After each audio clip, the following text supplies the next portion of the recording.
Para ka kinuhanan ng kapiraso ng katawan mo. Hinalpak niyang ganun. O di sira ka. Yun yung oxidation.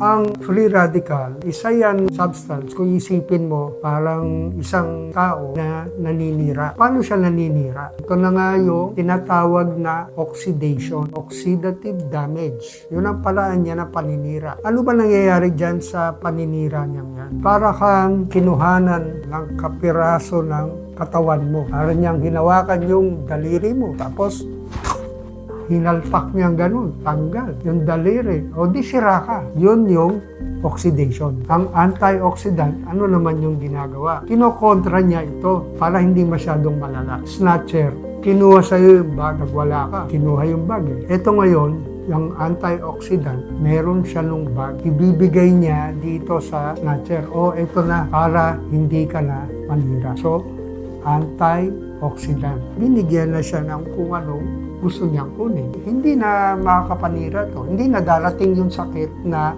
dulot ng free radical. Whatever condition sa buhay natin ngayon, kailangan talaga ng supplementation with antioxidants.